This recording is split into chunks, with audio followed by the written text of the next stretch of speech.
Call to order a council meeting for Monday, November 13th, 2017. Please stand for the Pledge of Allegiance. I pledge allegiance to the flag of the United States of America and to the republic for which it stands, one nation, under God, indivisible, with liberty and justice for all.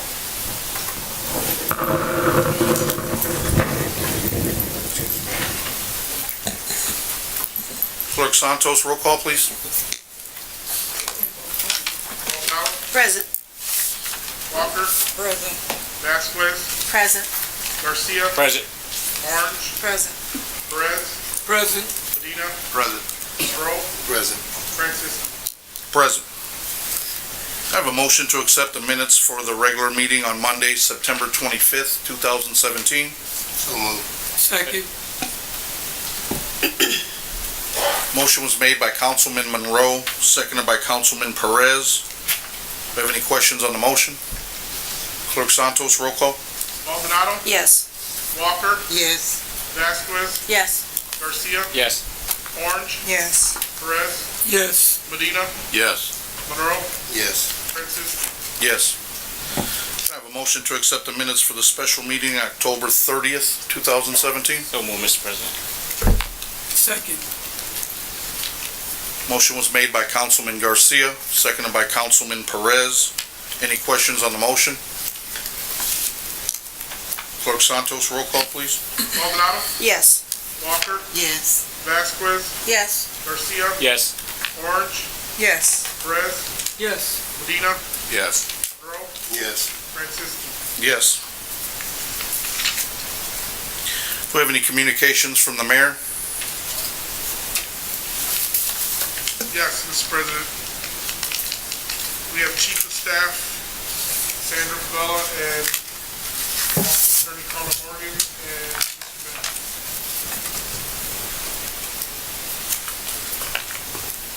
Bennett. Good evening. Chief of Staff, to the Mayor, Sandra Favela. I'm here in response to the statements that were made regarding recent projects that were not being announced to the council.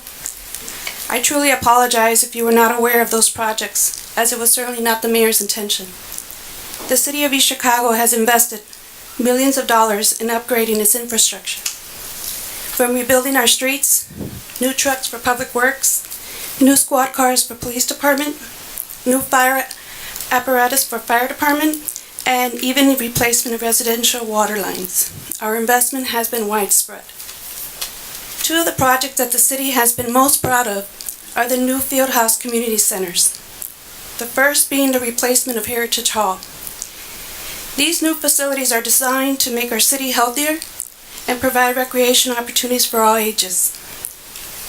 The plan to replace Heritage Hall was first noted during the Mayor's State of the City address in March 2017.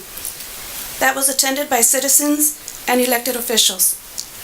In May 2017, the city notified residents, elected officials, and local business leaders through the city's newsletter, which is this one here, providing a full-page description of the project as well as the replacement of the Pennsylvania Center.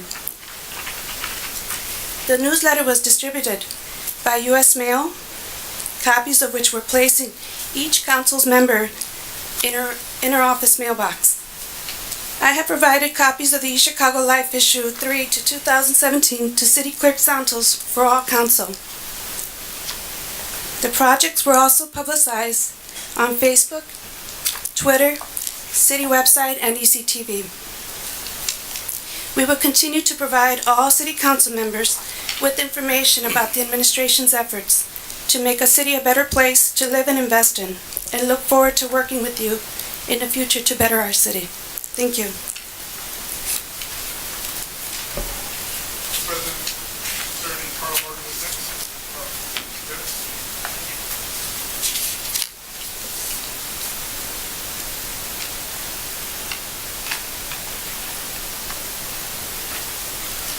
Mr. President, members of the council, Jim Bennett, Financial Advisor. I have just a short statement on 2 points.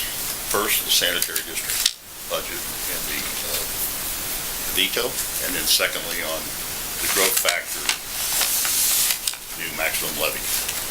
First, on the sanitary budget, the administration felt that since it was not adopted properly, that it couldn't be approved or signed by the mayor, and so therefore that was the reason basically for the veto. As it pertains to the maximum levy, every year the state allows for a growth factor based on a statewide formula. This year that formula was calculated to be 4%, probably the highest it's been in several years. The growth factor has to do with the ability of us to raise additional funds if you are not a capped community. In other words, if you are capped, you're only allowed to collect based on your gross assessed valuation. The example that I put in my little presentation, if you look at the last page,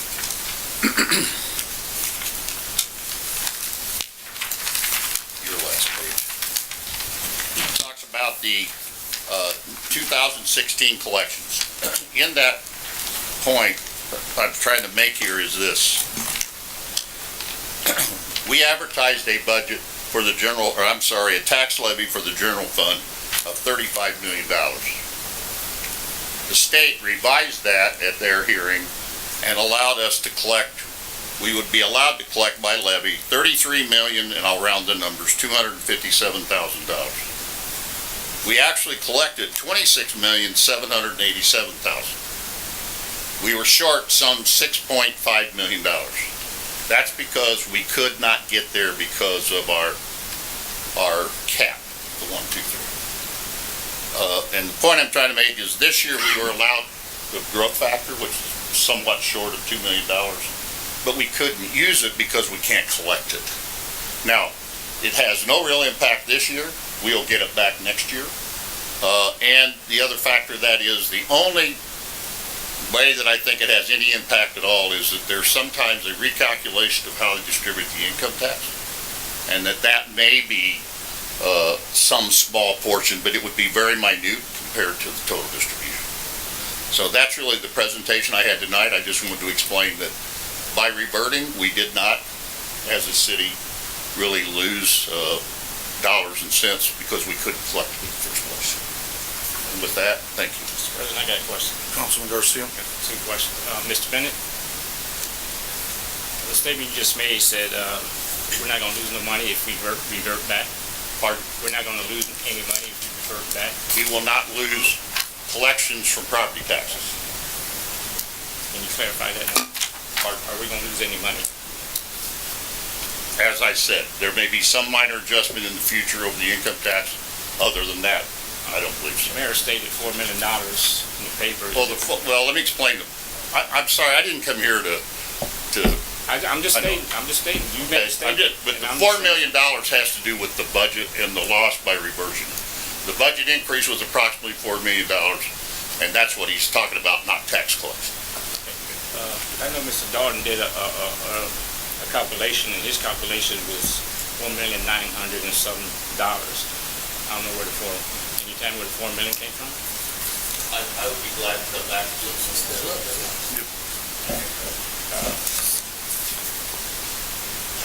And the other question was, Can you approach the podium, please?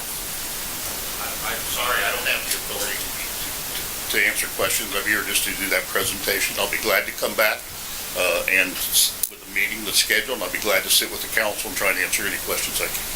So you don't have an answer to those questions? and I got another question also.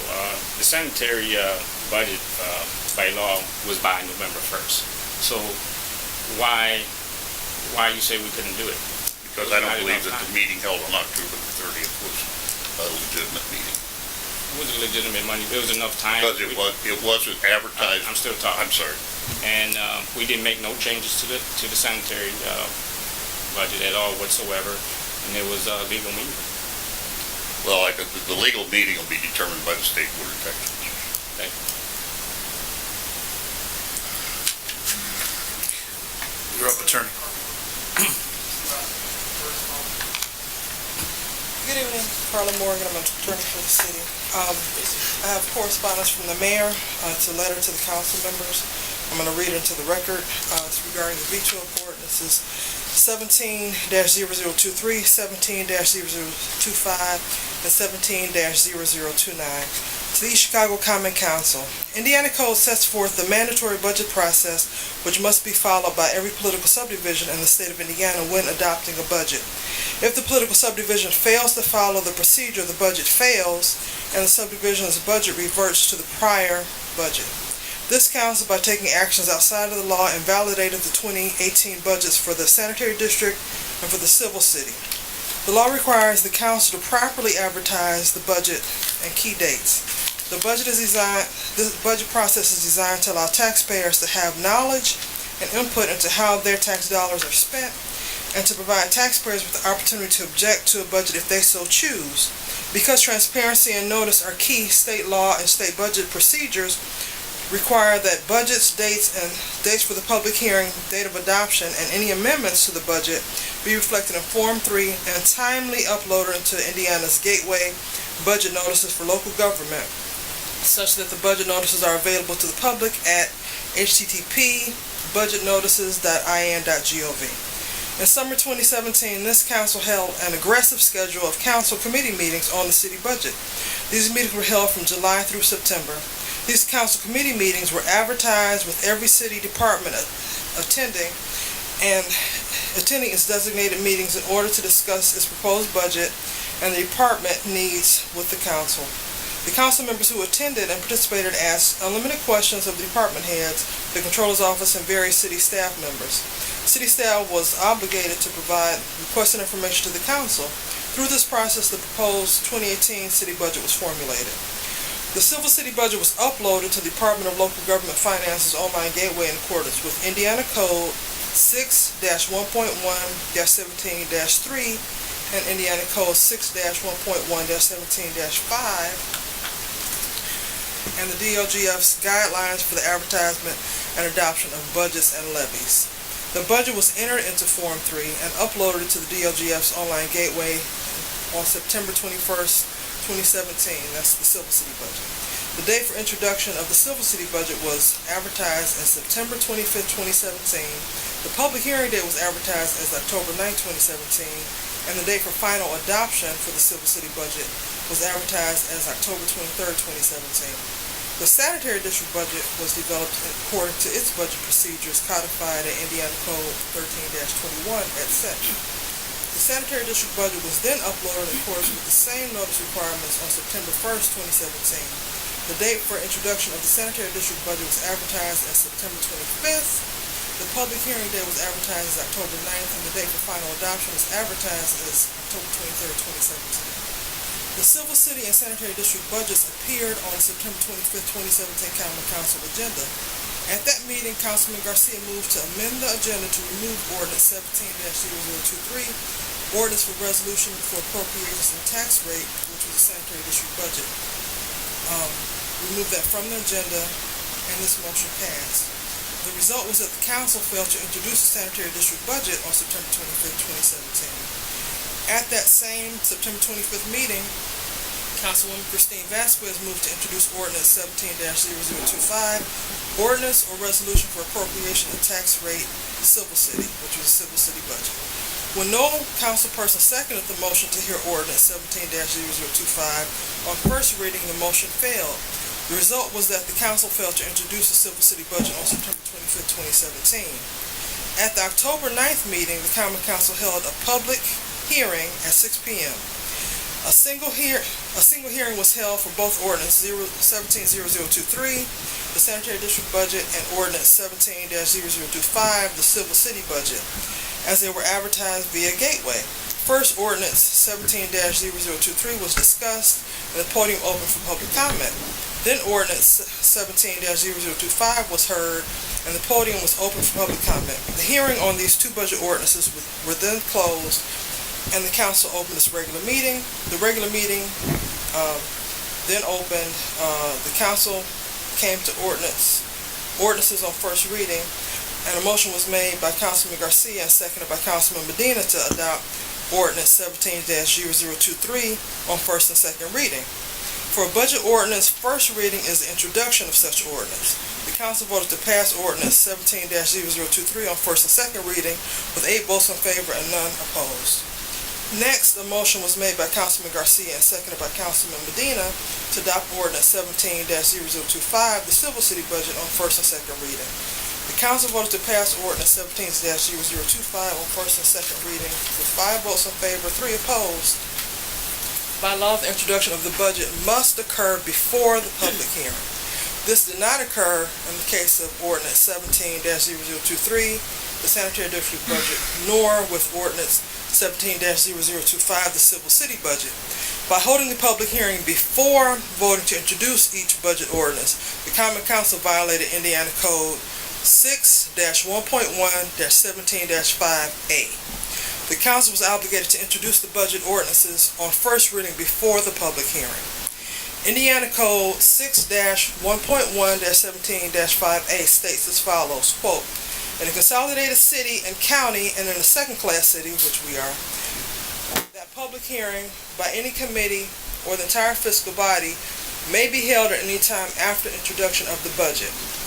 Then Indiana Code 6-1.1-17-5F states, quote, "The fiscal body does not fix the budget, tax rate, and tax levy of the political subdivision for the ensuing budget year as required under this section. The most recent annual appropriations and annual tax levy are continued for the ensuing budget year." This means that if the fiscal body, the Common Council, fails to introduce the budget before it holds the public hearing, or otherwise fails to follow the budget procedure mandated by law, then the budget reverts to the previous year's budget.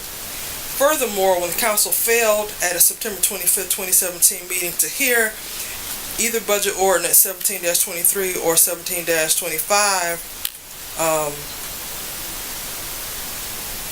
I'm sorry, there's a date mistake in that sentence. When it, let me back up. I'll just start the paragraph over. Furthermore, when the council failed at its September 25th, 2017 meeting to hear either budget ordinance 17-0023 and 17-0025, but heard both ordinance at its next regular meeting, it violated its own rules, to wit, City Code Section 30.19, voting on postponed matters. When any matter in a common meeting is indefinitely postponed, it shall not thereafter be voted on again for 1 month. When Councilman Garcia moved to have ordinance 17-0023 removed from the agenda and the council voted to remove the item, the council rules codified by ordinance 30.19 prohibited the council from bringing the ordinance up for a vote again for a month. When the council failed to second the motion to introduce ordinance 17-0025 and hear it on first reading on September 25th, it also prohibited ordinance. It was prohibited by ordinance 30.19 from bringing ordinance 17-0025 up for a vote again for a month. The Common Council rule codified at East Chicago Municipal Code 30.19 notwithstanding, by its actions on September 25th and October 9th, the council violated the state of Indiana's budget laws which govern the budget process in second-class cities, including Indiana Code 6-1.1-17-3 and Indiana Code 6-1.1-17-5A. Holding the public hearing before the vote to introduce each respective budget was a clear violation of Indiana Code 6-1.1-17-5A. The council failed to correct these violations. The council's violations of state law were fatal to the 2018 city budget and the 2018 sanitary district's budget. As a result of the council's violations and failure to correct these violations, both the sanitary district budget ordinance 17-0023 and the civil city budget ordinance 17-0025 reverted to the 2017 budget. Regarding the October 23rd and October 30th Common Council meetings, as discussed earlier, October 23rd, 2017 was advertised via Gateway as the date of adoption of the 2018 budget. The Common Council did not hold its regularly scheduled meeting on October 23rd, 2017 because it lacked a quorum. As a result, the council failed to pass the civil city or sanitary district ordinances on the date of adoption advertised in Gateway. The council held a special meeting on September 30th, 2017 for adoption of the budget ordinance 2017-23 17-23 and 17-23 and 17-25, as well as to hear other agenda items which were not heard when it failed to hold a meeting on September 23rd. The time and date of this meeting was advertised by posting the meeting in accordance with Indiana Code 5-3-1, but the change in the date of adoption from October 23rd to October 30th was not advertised in compliance with Indiana Code 6-1.117-3A. A6. So that section, and if you read subsection 6. Indiana Code 6-1.1-17-3D states that, quote, a political subdivision for which any of the information under subsection A is not submitted to the department's computer gateway in the manner prescribed by the department shall have its most recent annual appropriations and annual tax levy continue for the ensuing budget year. When the council failed to submit the new date for adoption on gateway in compliance with Indiana Code 6-1.1-17-3A6, the civil, city, and sanitary district budgets reverted to the 2017 budget by operation of law. At the October 30, 2017 special meeting of the Common Council, the council introduced a number of changes to the budget. During the meeting, the council voted to increase its own budget by $27,000 to provide additional compensation of $3,000 to each council person. It voted to increase the police and fire department's budgets by $250,000 each. These amendments each exceeded the council's authority under Indiana law and clearly violated Indiana Code 36-4-7-7. The council also voted to reduce the gaming budget to zero. These amendments to the city budget were material and substantial, and thus were illegal because they were done in violation of Indiana Code 6-1.1-17-3. Furthermore, taxpayers have a right under Indiana Code 6-1.1-17-5B to, quote, object to a budget, tax rate, or tax levy of a political subdivision fixed under subsection A by filing an objection petition, end quote. Indiana Code 6-1.1-17-5C requires the fiscal body to adopt with its budget a finding concerning the objections in the petition and any testimony presented at the adoption hearing. By introducing material and substantial amendments at the 11th hour, introducing them on the floor at the October 30th meeting without providing any notice to the public, the council not only violated the law, but it robbed the public and each constituent of their legal right to object to the amended budget.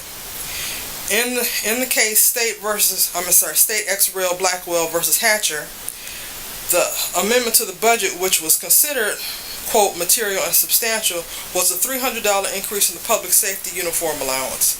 In this case, that council failed to properly advertise amendments to its budget in accordance with state law. As a result, the Indiana Court of Appeals found that the budget reverted to the previous year's budget. The amendments that the East Chicago Common Council introduced on the floor on October 30, 2017 were far more substantial than a mere $300 increase in the uniform allowance. At its October 30th meeting, the council, which is by far the highest paid council in the state, voted to increase by $3,000 each council person's compensation for travel and education.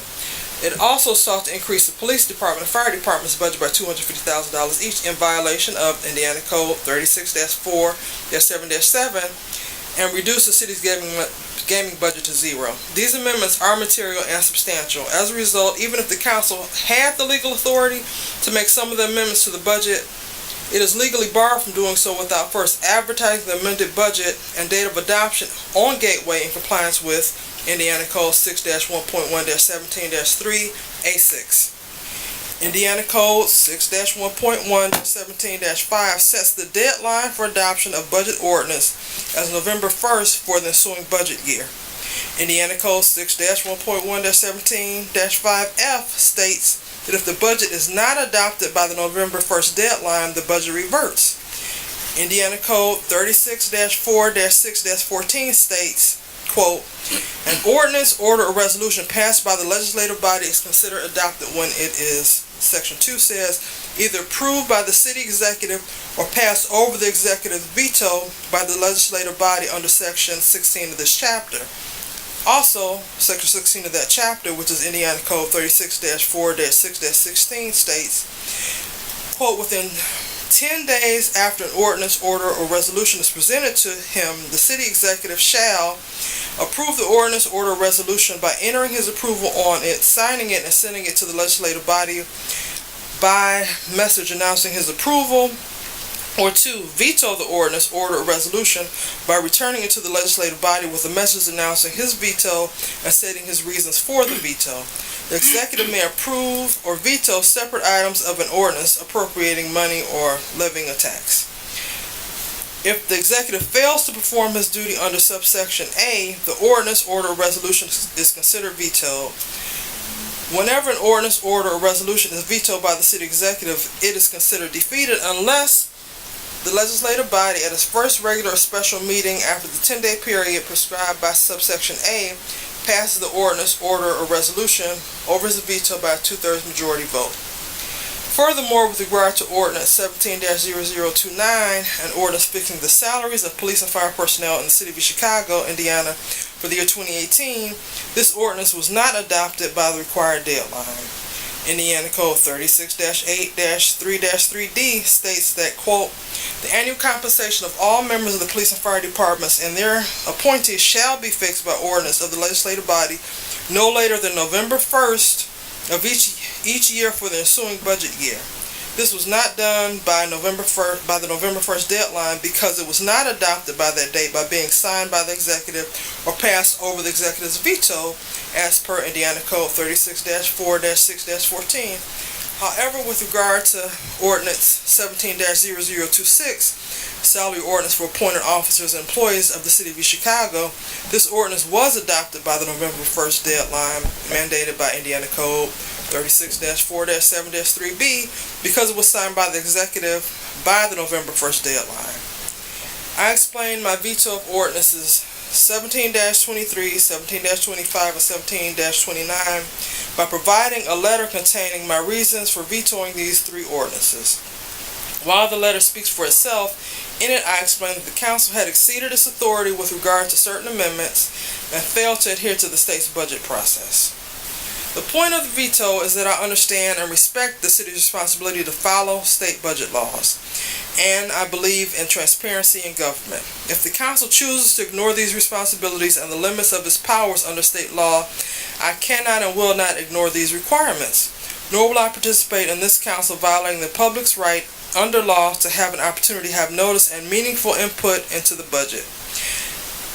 I had no other choice to veto the fatally flawed Civil City and Sanitary District's budget, as well as the public safety salary ordinance, because the council attempted to fund it by violating state law. This lawlessness and chaos serves no one and disregards our responsibility as elected officials and does needless damage to the city's residents and taxpayers.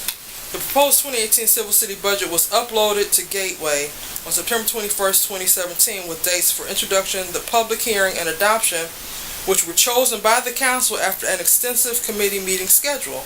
The council was bound to follow the process and the date set for key steps in the process or advertise changes in the budget public hearing dates, date of adoption via Gateway in accordance with Indiana law.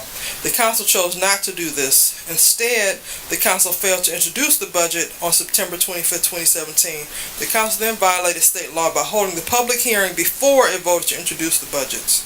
The council then failed to hold the meeting for adoption of the budget on October 23rd, 2017, dated advertised in Gateway. The council then failed to advertise the October 30th date when it voted to adopt the budget in Gateway. Prior to the meeting, the council failed to advertise its material and substantial amendments to the budget via Form 3 in Gateway in keeping with Indiana law. Failure to strictly adhere to the state's budget laws and procedures causes the budget ordinance to fail and causes the city's budget to revert to the last year's budget, which was adopted in compliance with law. Announcing substantial changes to the budget at the meeting set for adoption at the last minute without notice to taxpayers violates both the letter and spirit of the law and violates taxpayers' rights.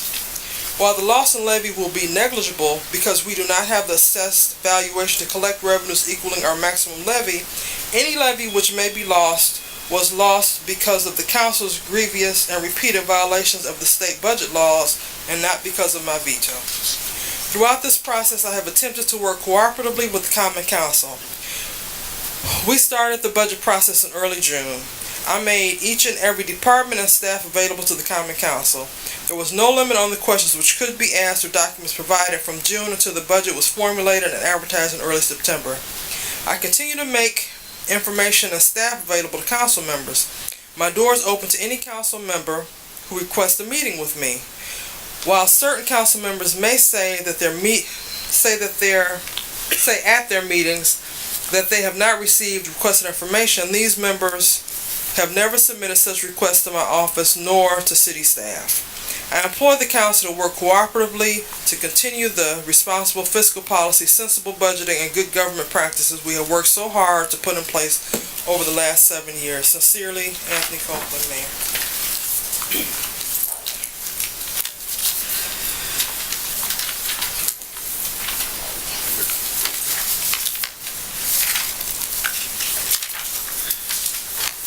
Clerk Santos, we got any communications from department heads? Yes, accounts payable warrant 111317 CC.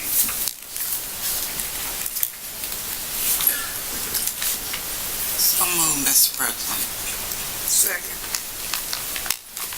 Motion was made by Councilwoman Walker, seconded by Councilman Monroe, to accept accounts payable warrant 111317 CC. Any questions on the motion? Clerk Santos? Maldonado, Yes. Walker, Yes. Vasquez, Yes. Garcia. No. Orange, Yes. Perez, Yes. Medina, Yes. Monroe, Yes. Francisco. Yes. Accounts payable warrant 111317 LE. So moved, Mr. President. Second. Motion was made by Councilwoman Vasquez, seconded by Councilwoman Orange, to accept accounts payable warrant 111317 LA. Any questions on the motion? Clerk Santos, roll call, please. Maldonado, Yes. Walker, Yes. Vasquez, Yes. Garcia. No. Orange, Yes. Perez, Yes. Medina, Yes. Monroe, Yes. Francisco. Yes. Accounts payable warrant 113017 CC. So moved. Second. Motion was made by Councilwoman Orange, seconded by Councilman Monroe, to accept accounts payable warrant 113017 CC. Any questions on the motion? Clerk Santos, roll call. Maldonado, Yes. Walker, Yes. Vasquez, Yes. Garcia, No. Orange, Yes. Perez, Yes. Medina, Yes. Monroe, Yes. Francisco. Yes. Payroll warrant bi-weekly 102017. So moved, Mr. President. Second. Motion was made by Councilman Garcia, seconded by Councilwoman Vasquez, to accept payroll warrant bi-weekly 102017. Any questions on the motion? Clerk Santos, roll call, please. Maldonado, Yes. Walker, Yes. Vasquez, Yes. Garcia, Yes. Orange, Yes. Perez, Yes. Medina, Yes. Monroe, Yes. Francisco. Yes. Payroll warrant monthly 110117. So moved, Mr. President. Second. Motion was made by Councilwoman Vasquez, and seconded by Councilman Garcia to accept payroll warrant monthly 110117. Any questions on the motion? Clerk Santos? Maldonado, Yes. Walker, Yes. Vasquez, Yes. Garcia, Yes. Orange, Yes. Perez, Yes. Medina, Yes. Monroe, Yes. Francisco. Yes. Payroll warrant bi-weekly 110317. So moved, Mr. President. Second. Motion was made by Councilman Garcia, seconded by Councilwoman Vasquez, to accept payroll warrant bi-weekly 110317. Any questions on the motion? Clerk Santos, roll call, please. Maldonado, Yes. Walker, Yes. Vasquez, Yes. Garcia, Yes. Orange, Yes. Perez, Yes. Medina, Yes. Monroe, Yes. Francis. Yes. This time, do we have any committee reports? Do we have any board reports? Clerk Santos, any ordinances on first reading? No, Mr. President. Any on second? No, Mr. President. Any on third? No, Mr. Do we have any resolutions? No, Mr. President. Moving on, old business. Mr. President, you have the mayor's veto ordinance. Excuse me? President's out there. Get it out of order.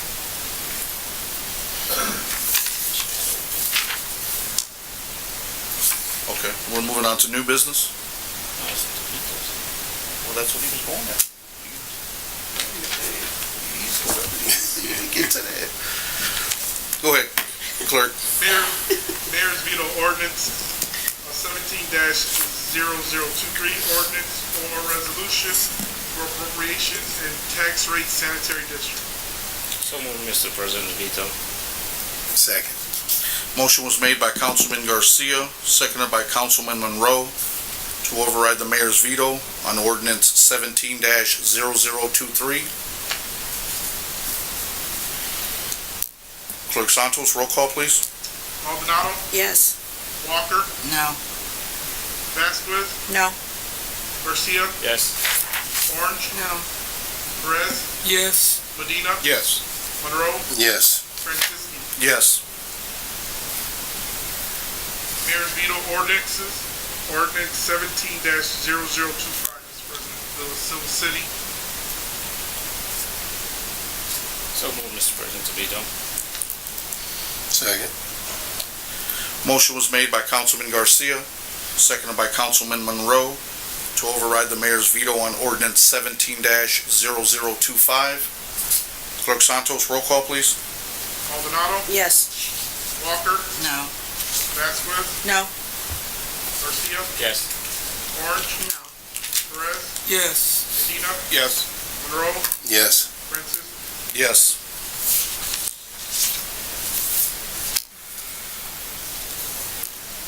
Ordinance, the mayor's veto ordinance 17-0029. Sponsorwoman, Councilwoman Maldonado, Councilman Medina, Councilman Garcia, and Councilman Perez. An ordinance fixing the salaries of the police and fire personnel of the city of East Chicago, Indiana for the year 2018. So moved, Mr. President, veto. Second, Mr. President. Motion was made by Councilman Garcia, seconded by Councilwoman Maldonado, to override the mayor's veto on ordinance 17-0029. Clerk Santos, roll call, please. Maldonado, Yes. Walker, No. Vasquez, Yes. Garcia, Yes. Orange, No. Perez, Yes. Medina, Yes. Monroe, Yes. Francis. Yes. Do we have any new business, Clerk Santos? Councilwoman Orange? I see Alita Ochoa is not here today, but if, maybe if Lisa could take to send a letter to Genesee Bishop. She's a senior at Central High School. She signed a letter of intent to Boston College as a Division I college, and not just at play sports, but she has a 4.0 grade point average. I think that should be recognized, and I would like to send a letter of congratulations to her. Clerk Santos, can you make sure you put everybody's name on that, please? Yes, Mr. President. Thank you. Councilman Garcia? Yes, Mr. President, I know the mayor had an article in the paper, and some statements that were in that were just truly false, incorrect. I consider them a lie. One was saying there was a 3% raise in the budget. Was not. We never discussed it. We asked him questions many a time, and never was it stated there was a 3% raise in that budget. But he states there was a 3% budget in there. Also stating, he said he didn't have enough time. He had enough time. We talked and talked and talked.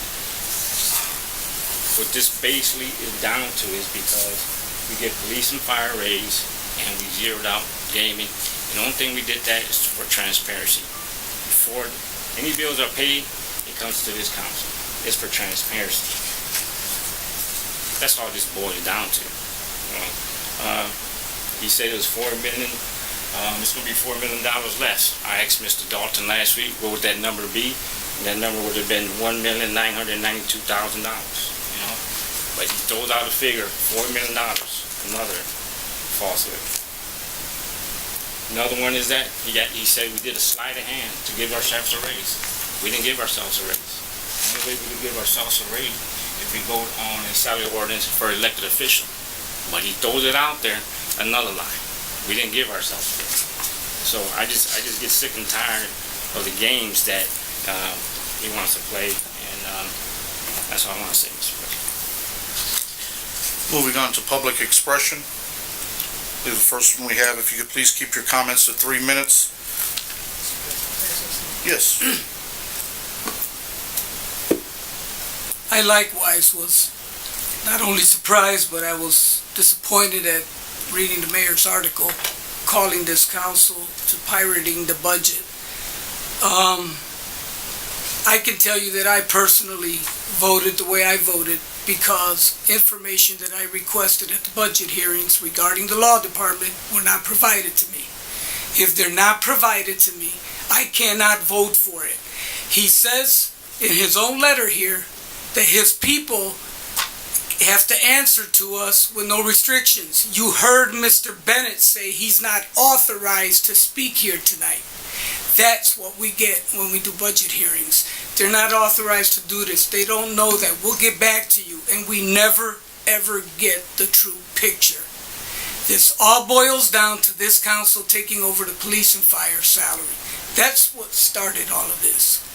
But the truth of the matter is this council didn't pirate anything. This council, by zeroing out the gaming budget, was attempting to stop lumping all the money in one place and then being able to shuffle it wherever they wanted. That they had to come to this council. This council never even hinted that we would not continue to fund the projects the mayor's doing. I personally have sat up here and given the mayor kudos for the job that he's done. So to insinuate that we pirated a budget and that we broke the law, you know what? If we've made some mistakes up here, all the more reason this council needs that $3,000 to go get educated. That's what the Indiana Association of Cities and Towns does. They take new council people and they inform you on the law. I personally would probably never use it, but there's council members here that would. So if there's anything you can take away from this, that's the case right there. Then maybe some of these council people would benefit from going out and learning. The law is constantly changing. But for the mayor to say that this council pirated a budget, and for the mayor to say that we broke the law, he knows we didn't break no law. If there were administrative errors, I don't know. That's up to the lawyers. I don't believe so. But that'll all be figured out. But there was no intent here to try and take any power from the mayor other than you're not going to get me to support something if you don't give me the information. If you don't give me the information I request, I can't support what you're putting before me. Any other new business? Councilman Garcia? Yes, Mr. Dalton, I got a question.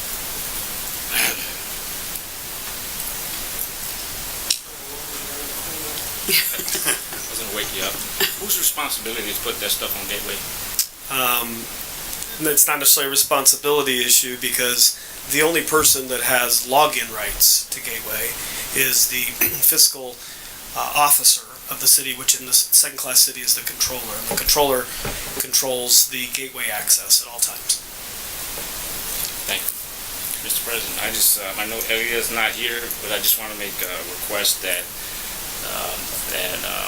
if I could get all travel from all department heads and the mayor, I'd like to get a list of that and how much. Mr. President, I'd also like to try to get an update. I know the PD has a lawsuit they're about to settle. I'd like to see if we could get an update as a council to see what's going on that lawsuit. Alrighty, I'll let them know. Thank you. Councilman Medina? Yeah, I'm glad that Councilman Garcia asked that question about Gateway, because it appeared that the attorney that stood before us, who read off a plethora of violations that we are being counted as doing things wrong, it's really insulting to all of us. It's this 5-6 page document could have been dispersed to us ahead of time. Enough time for us to go back and do our own personal research as far as when we had the public hearings, when we took our votes, etc. If the city controller is the only one that can gain access to Gateway, well, then that clearly felt on his lap as his responsibility, and I would say, or assume to say, or we could only come to the conclusion that it was his lack of informing or updating Gateway on what the city council was doing. We did advertise legally that we had meetings lined up to hear the budgets. The budget's been out there for any citizen of East Chicago to review the same way as we had. I believe that we've acted accordingly with the advice of our financial consultant, with the advice of our attorney. And some time ago, we were reviewing what our duties as council members are. And as stated, the state of Indiana says that the most important duties that we as 9 collective council members have is that of budget holders. And I will read that one paragraph where it says the most visible responsibility of the typical Indiana Common Council is to appropriate funds for projects and approve quarterly and annual local budgets. In this way, the council has direct control over the short-term success of the jurisdiction. In order to manage a complicated budget successfully, Indiana Code specifically requires that the Common Council of all second and third class cities meet at regular intervals. We met at regular intervals, and we continue to do so. I don't believe that we violated the law in any way. As my colleague says, perhaps we did make a mistake here or there. But we are doing our due diligence to do what is fair for our city employees, for our policemen, our firemen, who are directly under our ability to give a raise to. We've exercised that. We've all spoken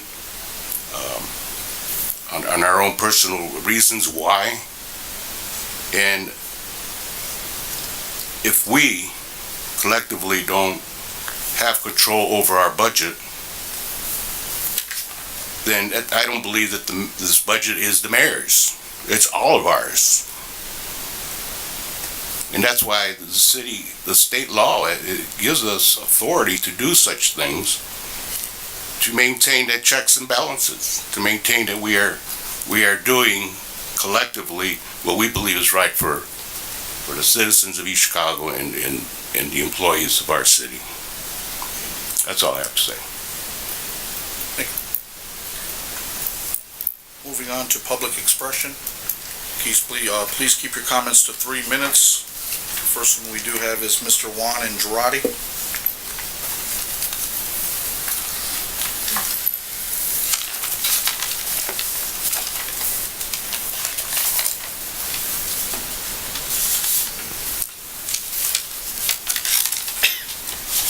Good evening, Juan Andrade, 4005 Elm Street, East Chicago, Indiana. I'm here with Maritza Lopez. We're here on behalf of the Community Advisory, East Chicago Academic Coalition, K for short. We have a big event concerning the lead in our city. It's called the Lunch and Learn About Lead. And we're here to encourage our elected officials here and everyone in this room right now, including everyone that hopefully will be watching this council meeting on ECTV. Pretty much, we're inviting East Chicago residents to come out to this free event, Lunch and Learn About Lead. It's going to be at the Post 369 in East Chicago. You need to RSVP to Jackie Brown at 219-801-8458. Seating is limited. The lunch is going to be provided. This event pretty much is from 10 a.m. to 3:30 p.m., so it's a little lengthy, but it's going to provide a lot of valuable information. So once again, this is this Saturday, November the 18th, from 10 a.m. to 3:30 p.m. at the Post 369 in East Chicago. This Wednesday is the deadline to RSVP to Jackie Brown at 219-801-8458. And I know Maritza's going to be talking a little bit more about this right here. So we hope to see every elected official in here and everyone in this room, and we encourage our citizens in East Chicago to also come out to this event. Thank you. Thank you. Next, we have Mrs. Maritza Lopez.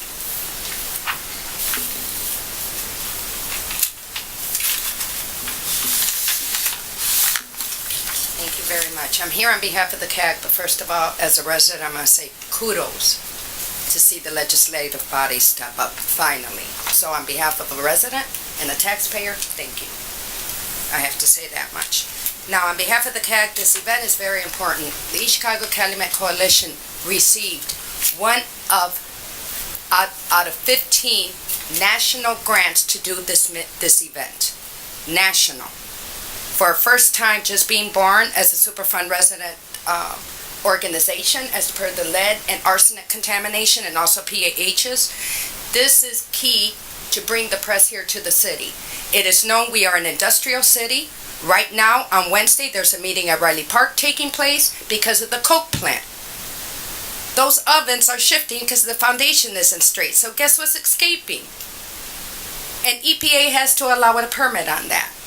This whole city is contaminated.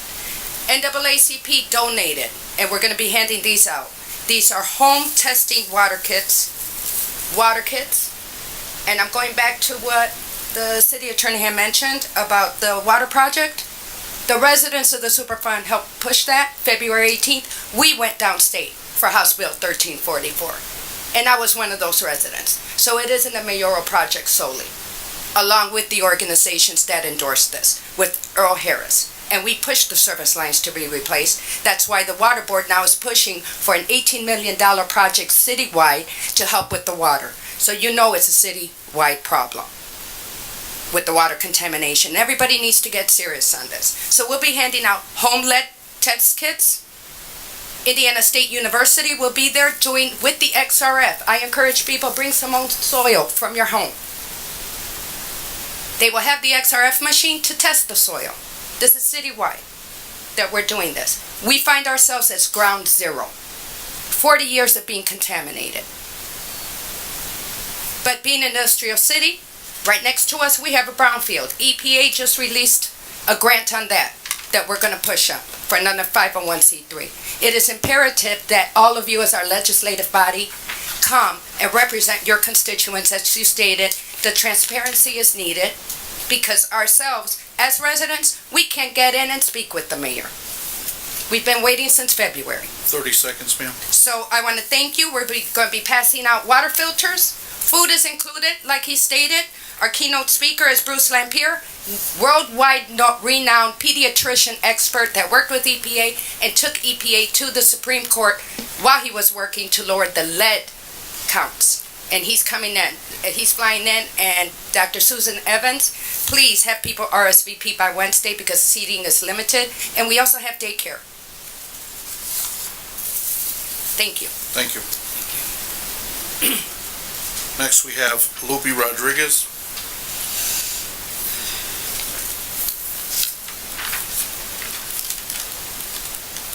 Lupe Rodriguez, 8821 Lee Street, Crown Point, Indiana 46307. President of Local 365, the Firemen's Union here in East Chicago. And I just want to say, I think it goes without saying, first of all, that many of us are going to be on the edge of our seats in the weeks to come to see what transpires after today. But despite that, I believe that you guys have taken a step in the right direction today.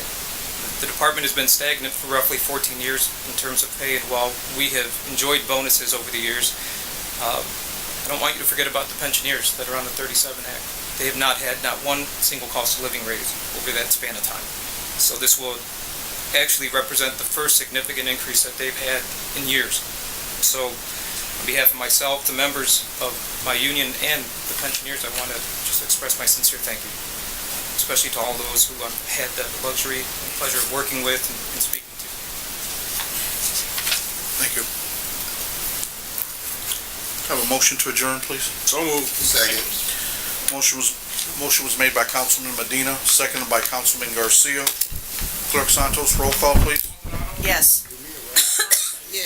Stafford. Stafford. Yes. Garcia. Yes. March. March. Yes. Perez. Yes. Medina. Yes. Earl. Yes. Francis. Yes, meeting adjourned.